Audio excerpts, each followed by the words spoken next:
Undang-Undang Republik Indonesia Nomor 46 Tahun 2009 tentang Pengadilan Tindak Pidana Korupsi. Dengan rahmat Tuhan Yang Maha Esa, Presiden Republik Indonesia menimbang A. Bahwa negara Republik Indonesia adalah negara hukum yang bertujuan mewujudkan kehidupan masyarakat, bangsa, dan negara yang tertib, sejahtera, dan berkeadilan dalam rangka menciptakan tujuan negara sebagaimana diamanatkan dalam pembukaan Undang-Undang Dasar 1945. B.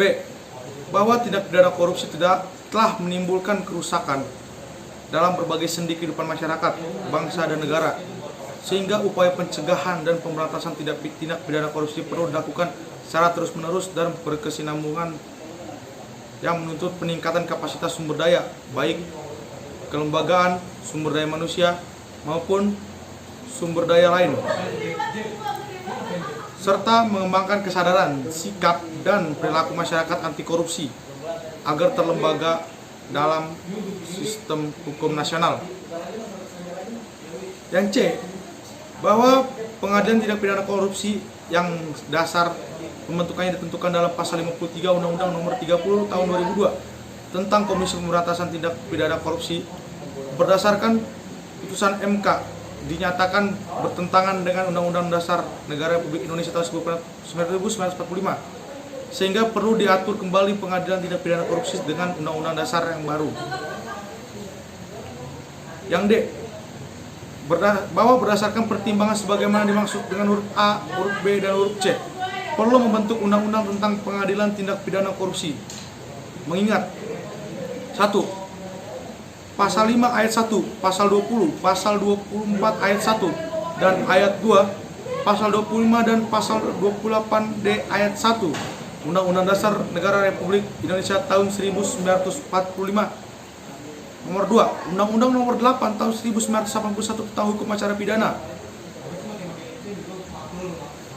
Yang ketiga, Undang-Undang Nomor 14 tahun 1985 tentang Mahkamah Agung, sebagaimana telah berapa kali diubah, terakhir dengan Undang-Undang Nomor 3 tahun 2009 tentang perubahan kedua atas Undang-Undang Nomor 14 tahun 1955 tentang Mahkamah Agung,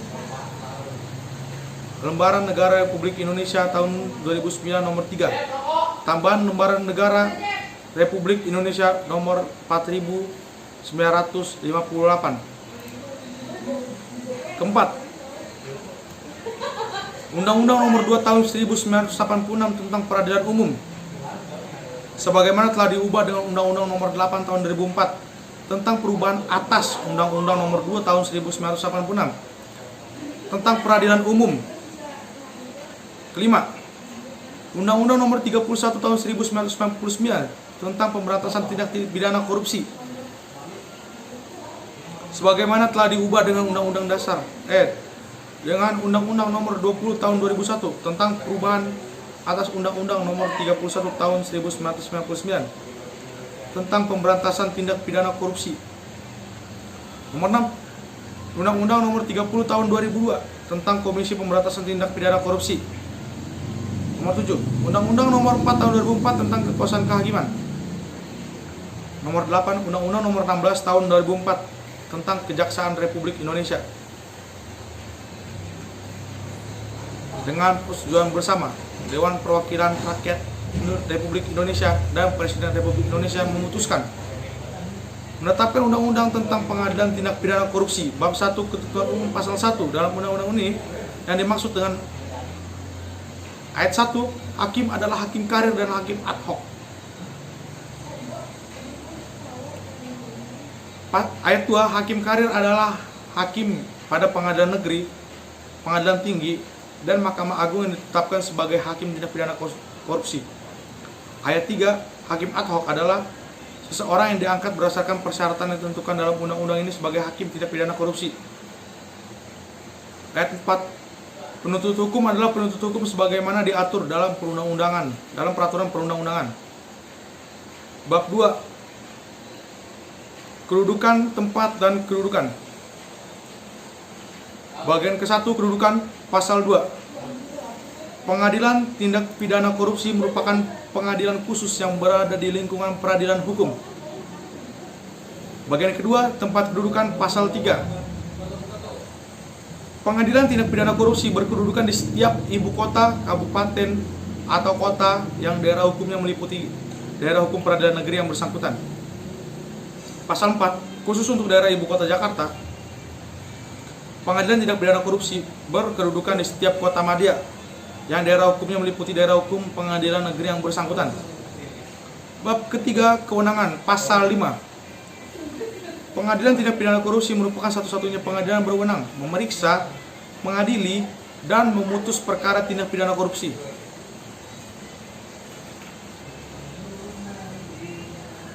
Bab 3, kewenangan, pasal 5. Pasal 6, pengadilan tindak pidana korupsi sebagaimana dimaksud dalam pasal 5 berwenang memeriksa, mengadili, dan memutus perkara A. Tindak pidana korupsi. B. Tindak pidana pencucian uang yang tindak pidana asalnya adalah tindak pidana korupsi, dan atau bagian C. Tindak pidana secara tegas dalam undang-undang yang lain ditentukan sebagai tindak pidana korupsi. Pasal 7, pengadilan tindak pidana korupsi pada Pengadilan Negeri Jakarta Pusat juga berwenang memeriksa, mengadili, dan memutus perkara tindak pidana korupsi sebagaimana dimaksud dalam pasal 6 yang dilakukan oleh warga negara Indonesia wilayah negara Republik Indonesia. Bab 4, susunan pengadilan, bagian ke-1 umum, pasal 8. Susunan pengadilan tindak pidana korupsi terdiri atas A. Pimpinan, B. Hakim, dan C. Panitera. Bagian kedua, pimpinan, pasal 9. Ayat pertama, pimpinan pengadilan tindak pidana korupsi terdiri atas seorang ketua dan seorang wakil ketua. Ayat kedua, ketua dan wakil ketua pengadilan negeri karena jabatannya menjadi ketua dan wakil ketua pengadilan tindak pidana korupsi sebagaimana yang dimaksud pada ayat pertama. Ketiga, ketua sebagaimana dimaksud pada ayat kedua bertanggung jawab atas administrasi dan pelaksanaan pengadilan tindak pidana korupsi. Ayat keempat, dalam hal tertentu, ketua dapat mendelegasikan penyelenggaraan administrasi sebagaimana dimaksud pada ayat ketiga kepada wakil ketua. Bagian ketiga, hakim, pasal 10. Ayat pertama, dalam memeriksa, mengadili, dan memutuskan perkara tindak pidana korupsi, pengadilan tindak pidana korupsi, pengadilan tinggi, dan Mahkamah Agung terdiri atas hakim karir dan hakim ad hoc. Ayat kedua, hakim karir sebagaimana yang dimaksud pada ayat pertama ditetapkan berdasarkan keputusan Ketua Mahkamah Agung. Ayat ketiga, hakim karir yang ditetapkan sebagaimana dimaksud pada ayat pertama selama menangani perkara tindak pidana korupsi dibebaskan dari tugasnya untuk memeriksa, mengadili, dan memutuskan perkara lain. Ayat keempat, hakim ad hoc pada pengadilan tindak pidana korupsi, pengadilan tinggi, dan pada Mahkamah Agung sebagaimana yang dimaksud pada ayat pertama diangkat dan diberhentikan oleh Presiden atau atas usul Ketua Mahkamah Agung. Ayat kelima, hakim ad hoc sebagaimana dimaksud pada ayat keempat diangkat untuk masa jabatan selama 5 tahun dan dapat diangkat kembali untuk 1 kali masa jabatan. Pasal 11. Untuk dapat menetapkan sebagai hakim karir, calon harus memenuhi persyaratan sebagai berikut. A. Berpengalaman menjadi hakim sekurang-kurangnya selama 10 tahun. B. Berpengalaman menangani perkara pidana. C. Jujur, adil, cakap, dan memiliki integrasi moral yang tinggi serta reputasi yang baik selama menjalankan tugas. D. Tidak pernah dijatuhi hukuman disiplin dan atau terlibat dalam perkara pidana. E. Memiliki sertifikasi khusus sebagai hakim tindak pidana korupsi yang dikeluarkan oleh Mahkamah Agung. Dan F. Telah melaporkan harta kekayaan sesuai dengan ketentuan peraturan perundang-undangan. Pasal 12. Untuk dapat diangkat sebagai hakim ad hoc, calon harus memenuhi persyaratan sebagai berikut. A. Warga negara Republik Indonesia. B. Bertakwa kepada Tuhan Yang Maha Esa. C. Sehat jasmani dan rohani. D. Berpendidikan sarjana hukum atau sarjana lainnya dan berpengalaman di bidang hukum sekurang-kurangnya selama 15 tahun untuk hakim ad hoc pada Pengadilan Tindak Pidana Korupsi dan Pengadilan Tinggi, dan 20 tahun untuk hakim ad hoc pada Mahkamah Agung. Berumur sekurang-kurangnya 40 tahun pada saat proses pemilihan untuk hakim ad hoc pada Pengadilan Tindak Pidana Korupsi dan Pengadilan Tinggi, dan 50 tahun untuk hakim ad hoc pada Mahkamah Agung. Tidak pernah dipidana karena melakukan kejahatan berdasarkan keputusan pengadilan yang telah memperoleh kekuatan hukum tetap. Jujur, adil, cakap, dan memiliki integritas moral yang tinggi serta reputasi yang baik. Tidak menjadi pengurus dan anggota partai politik. Melaporkan harta kekayaan. Bersedia mengikuti pelatihan sebagai hakim tindak pidana korupsi.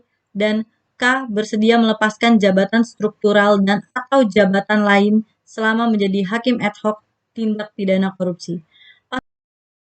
Pasal 13 ayat 1 untuk memilih dan mengusulkan calon hakim ad hoc pada Pengadilan Tindak Pidana Korupsi dan Pengadilan Tinggi, Ketua Mahkamah Agung membentuk panitia seleksi yang terdiri dari unsur Mahkamah Agung dan masyarakat yang dalam menjalankan tugasnya bersifat mandiri dan transparan. Ayat kedua, ketentuan mengenai tata cara pemilihan untuk diusulkan sebagai hakim ad hoc sebagaimana yang dimaksud pada pasal 10 ayat 4 diatur dengan peraturan Mahkamah Agung. Pasal 14. Sebelum mengaku jabatan, hakim ad hoc diambil sumpah atau janji menurut agamanya. Ketua Mahkamah Agung untuk hakim ad hoc pada Mahkamah Agung. Ketua Pengadilan Tinggi untuk hakim ad hoc pada Pengadilan Tinggi.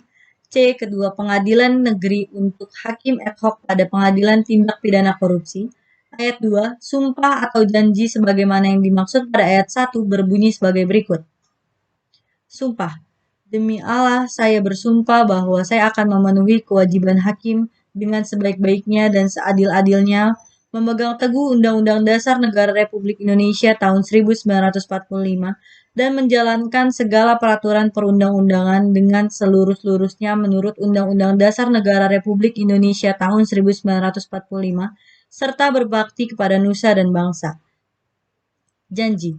Saya berjanji bahwa saya dengan sungguh-sungguh akan memenuhi kewajiban hakim dengan sebaik-baiknya dan seadil-adilnya, memegang teguh Undang-Undang Dasar Negara Republik Indonesia tahun 1945, dan menjalankan segala peraturan perundang-undangan dengan seluruh-seluruhnya menurut Undang-Undang Dasar Negara Republik Indonesia tahun 1945, serta berbakti kepada nusa dan bangsa.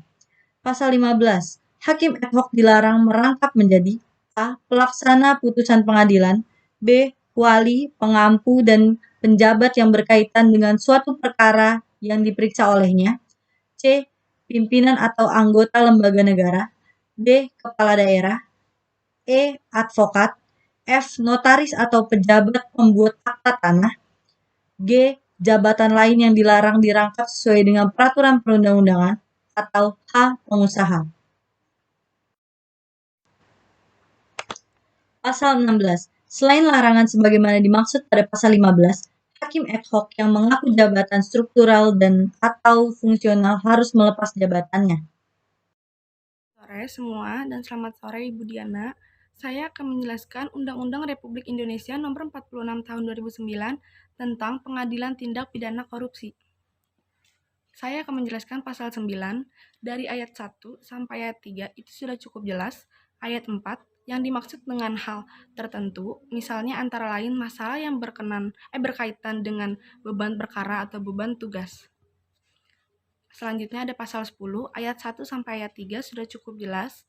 Ayat 4, berdasarkan ketentuan ini, pengangkatan dan pemberhentian hakim ad hoc oleh Presiden bersifat meresmikan calon yang diusulkan oleh Ketua Mahkamah Agung. Ayat 5 sudah cukup jelas. Selanjutnya ada pasal 11, huruf A cukup jelas, huruf B cukup jelas, huruf C sudah cukup jelas, dan huruf D sudah cukup jelas. Selanjutnya ada huruf E. Dalam proses pelatihan untuk memperoleh sertifikasi khusus sebagai hakim tindak pidana korupsi, Mahkamah Agung mengikutsertakan Komisi Yudisial untuk memberikan materi ajar khususnya mengenai kode etik dan pedoman perilaku hakim. Selanjutnya ada huruf F cukup jelas. Selanjutnya ada pasal 12. Huruf A cukup jelas, huruf B cukup jelas, huruf C sehat jasmani dan rohani. Dalam ketentuan ini dibuktikan dengan surat keterangan dokter dari rumah sakit pemerintah. Huruf D Yang dimaksud dengan berpengalaman di bidang hukum antara lain hukum keuangan dan perbankan, hukum administrasi, hukum pertahanan, hukum pasar modal, dan hukum pajak. Selanjutnya dari huruf E sampai huruf G sudah cukup jelas. Selanjutnya huruf H yang dimaksud dengan pengurus partai politik termasuk sayap partai politik. Selanjutnya huruf I sampai huruf K sudah cukup jelas. Lanjut ke pasal 13 ayat pertama yang dimaksud dengan masyarakat antara lain tokoh masyarakat, akademi, dan praktisi hukum. Selanjutnya ada ayat 2 sudah cukup jelas. Selamat siang Ibu Diana dan selamat siang teman-teman. Di sini saya akan menjelaskan Undang-Undang Republik Indonesia Nomor 46 Tahun 2009 tentang Pengadilan Tindak Pidana Korupsi. Saya akan menjelaskan pasal 14 ayat yang pertama. Sebelum memangku jabatan, hakim ad hoc diambil sumpah atau janji menurut agamanya oleh A. Ketua Mahkamah Agung untuk hakim ad hoc pada Mahkamah Agung. B. Ketua Pengadilan Tinggi untuk hakim ad hoc pada Pengadilan Tinggi. C. Ketua Pengadilan Negeri untuk hakim ad hoc pada Pengadilan Tindak Pidana Korupsi. Ayat yang kedua. Sumpah atau janji sebagaimana dimaksud pada ayat yang pertama berbunyi sebagai berikut. Sumpah. Demi Allah saya bersumpah bahwa saya akan memenuhi kewajiban hakim dengan sebaik-baiknya dan seadil-adilnya, memegang teguh Undang-Undang Dasar Negara Republik Indonesia tahun 1945 dan menjalankan segala peraturan perundang-undangan dengan seluruh-seluruhnya menurut Undang-Undang Dasar Republik Indonesia tahun 1945 serta berbakti kepada nusa dan bangsa. Janji.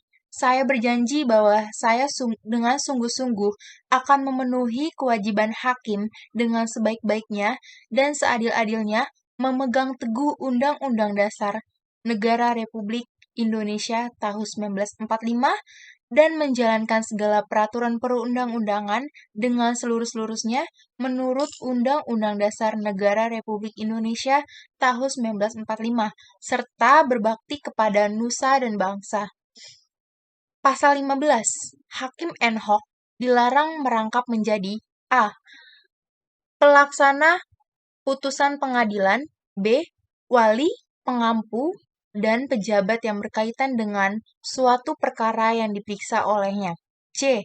Pimpinan atau anggota lembaga negara, D. Kepala daerah, E. Advokat, F. Notaris atau pejabat-pejabat pembuat akte tanah, G. Jabatan lain yang dilarang dirangkap sesuai dengan peraturan perundang-undangan, atau H. Pengusaha. Pasal 16. Selain larangan sebagaimana dimaksud dalam pasal 15, hakim ad hoc yang memangku jabatan struktural dan fungsional harus melepaskan jabatannya. Penjelasan atas Undang-Undang Republik Indonesia Nomor 46 Tahun 2009 tentang Pengadilan Tindak Pidana Korupsi. 1. Umum. Tindak pidana korupsi telah menimbulkan kerusakan dalam berbagai sendi kehidupan bermasyarakat, bernegara, dan berbangsa, sehingga memerlukan penanganan yang luar biasa. Selain itu, upaya pencegahan dan pemberantasan tindak pidana korupsi perlu dilakukan secara terus-menerus dan berkesinambungan, serta perlu didukung oleh berbagai sumber daya, baik sumber daya manusia maupun sumber daya lainnya, seperti peningkatan kapasitas kelembagaan serta peningkatan penegakan hukum guna menumbuh kesadaran dan sikap tindak masyarakat yang anti korupsi. Pengadilan Tindak Pidana Korupsi yang dibentuk berdasarkan ketentuan pasal 53 Undang-Undang Nomor 30 Tahun 2002 tentang Komisi Pemberantasan Tindak Pidana Korupsi berdasarkan keputusan Mahkamah Konstitusi Nomor 12/019/PU/4/2006 tanggal 19 Desember 2006 dinyatakan bertentangan dengan Undang-Undang Dasar Negara Republik Indonesia tahun 1945.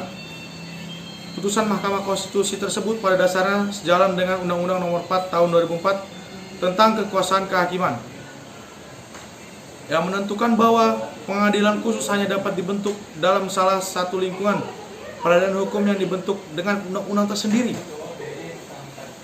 Berdasarkan hal tersebut, perlu pengaturan mengenai tindak pidana korupsi dalam suatu undang-undang tersendiri. Pengadilan tindak pidana korupsi ini merupakan pengadilan khususnya yang berada di lingkungan peradilan hukum dan pengadilan satu-satunya yang memiliki kewenangan mengadili perkara tindak pidana korupsi yang penuntutannya dilakukan oleh penuntut hukum. Pengadilan tindak pidana korupsi akan dibentuk di setiap ibu kota, kabupaten atau kota yang akan dilaksanakan secara bertahap mengingat ketersediaan sarana dan prasarana. Namun untuk pertama kali berdasarkan undang-undang yang ini, pembentukan pengadilan tindak pidana hanya dilakukan di setiap ibu kota provinsi.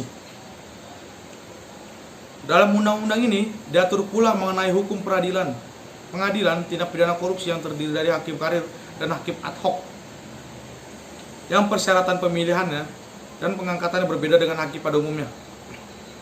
Keberadaan hakim ad hoc diperlukan karena keahliannya sejalan dengan kompleksitas perkara tindak pidana korupsi, baik yang menyangkut modus operandi, pembuktian maupun luasnya cakupan tindak pidana korupsi, antara lain di bidang keuangan dan perbankan, perpajakan, pasar modal, pengadaan barang, dan jasa pemerintahan. Hukum acara yang digunakan adalah pemeriksaan di sidang pengadilan. Tindak pidana korupsi pada dasarnya dilakukan sesuai dengan hukum acara tindak pidana berlaku, kecuali ditentukan lain dengan undang-undang ini. Kekhususan hukum acara tersebut antara lain mengatur a. Penegasan pembagian tugas dan wewenang antara ketua dan wakil ketua pengadilan tindak pidana korupsi. Yang b.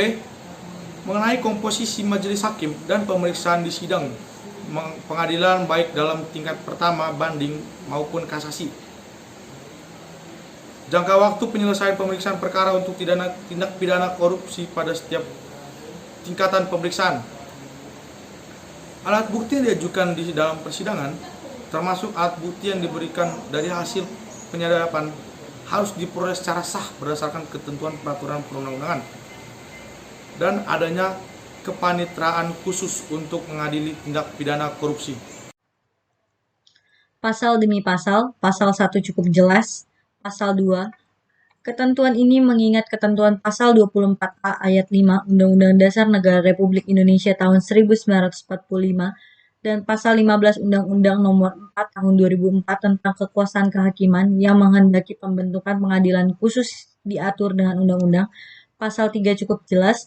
Pasal 4 cukup jelas. Pasal 5, yang dimaksud dengan satu-satunya pengadilan adalah pengadilan yang memeriksa, mengadili, dari dan memutuskan perkara penuntutannya diajukan oleh penuntut umum. Pasal 6, huruf A, yang dimaksud dengan tindak pidana korupsi adalah tindak pidana sebagaimana dimaksud dalam Undang-Undang Nomor 31 Tahun 1999 tentang pemberantasan tindak pidana korupsi sebagaimana telah diubah Undang-Undang Nomor 20 Tahun 2001 tentang perubahan atas Undang-Undang Nomor 31 Tahun 1999 tentang pemberantasan tindak pidana korupsi. Huruf B, yang dimaksud dengan tindak pidana pencucian uang adalah tindak pidana sebagaimana dimaksud dalam Undang-Undang tentang tindak pidana pencucian uang. Yang dimaksud dengan tindak pidana asalnya adalah yang lazim dikenal dengan predicate crime. Huruf C cukup jelas, pasal 7 cukup jelas, pasal 8 cukup jelas, pasal 9 ayat 1 cukup jelas, pasal 9 ayat 2 cukup jelas, pasal 9 ayat 3 cukup jelas, pasal 9 ayat 4 yang dimaksud dengan hal tertentu misalnya antara lain masalah yang berkaitan dengan beban perkara atau beban tugas. Pasal 10 ayat 1 cukup jelas, pasal 10 ayat 2 cukup jelas, pasal 10 ayat 3 cukup jelas, pasal 10 ayat 4 berdasarkan ketentuan ini pengangkatan dan pemberhentian hakim ad hoc oleh Presiden bersifat meresmikan calon diusulkan oleh Ketua Mahkamah Agung. Pasal 10 ayat 5 cukup jelas, pasal 11 huruf A cukup jelas, pasal 11 huruf B cukup jelas, pasal 11 huruf C cukup jelas, pasal 11 huruf D cukup jelas. Pasal 11 huruf E, dalam proses pelatihan untuk memperoleh sertifikasi khusus sebagai hakim tindak pidana korupsi, Mahkamah Agung mengikut sertakan Komisi Yudisial untuk memberikan materi ajar khusus mengenal kode etik dan pedoman perilaku hakim. Pasal 11 huruf F cukup jelas, Pasal 12 huruf A cukup jelas, pasal 12 huruf B cukup jelas, pasal 12 huruf C, sehat jasmani dan rohani dalam ketentuan ini dibuktikan dengan surat keterangan dokter dari rumah sakit pemerintah. Pasal 12 huruf D, yang dimaksud dengan berpengalaman di bidang hukum antara lain hukum keuangan dan perbankan, hukum administrasi, hukum pertanahan, hukum dasar modal, dan hukum pajak. Pasal 12 huruf E cukup jelas, pasal 12 huruf F cukup jelas, pasal 12 huruf G cukup jelas, pasal 12 huruf H yang dimaksud dengan pengurus partai politik termaksud sayap partai politik. Pasal 12 huruf I cukup jelas, pasal 12 huruf J cukup jelas, pasal 12 huruf K cukup jelas. Pasal 21 cukup jelas, pasal 22 cukup jelas, pasal 23 cukup jelas. Sekian, terima kasih. Bagian keempat, pemberhentian hakim. Pasal 24, ayat yang pertama. Setiap orang berhak memperoleh informasi dan pengadilan tindak pidana korupsi sesuai dengan ketentuan peraturan perundang-undangan. Ayat yang kedua, pengadilan tindak pidana korupsi menyediakan informasi yang bersifat terbuka dan dapat diakses oleh publik mengenai penyelenggaraan pengadilan tindak pidana korupsi. Ayat yang ketiga, ketentuan lebih lanjut mengenai hak dan informasi yang bersifat terbuka sebagaimana dimaksud pada ayat pertama dan ayat yang kedua diatur dengan peraturan Mahkamah Agung. Pasal 25. Pemeriksaan di sidang pengadilan tindak pidana korupsi dilakukan berdasarkan hukum acara pidana yang berlaku kecuali ditentukan dalam perundang-undangan ini. Pasal 26 ayat yang pertama, dalam memeriksa, mengadili, dan memutus perkara tindak pidana korupsi dilakukan dengan majelis hakim berjumlah ganjil sekurang-kurangnya 3 orang hakim dan sebanyak-banyaknya 5 orang hakim terdiri dari hakim karir dan hakim ad hoc. Ayat yang kedua, dalam hal majelis hakim sebagaimana dimaksud pada ayat yang pertama berjumlah 5 orang hakim, maka komposisi majelis hakim adalah 3:2. Dan dalam hal majelis hakim berjumlah 3 orang hakim, maka komposisi majelis hakim adalah 2:1. Ayat yang ketiga, penentuan. Penentuan mengenai jumlah dan komposisi majelis hakim sebagaimana dimaksud pada ayat yang pertama dan ayat yang kedua ditetapkan oleh ketua pengadilan masing-masing atau ketua Mahkamah Agung sesuai dengan tingkatan dan kepentingan pemeriksaan perkara kasus dan kasus demi kasus. Ayat yang keempat, ketentuan mengenai kriteria dalam penentuan jumlah dan komposisi majelis hakim dalam pemeriksaan, mengadili, dan memutus perkara tindak pidana korupsi sebagaimana dimaksud pada ayat yang ketiga diatur dengan peraturan Mahkamah Agung. Sekian, terima kasih. Selamat siang.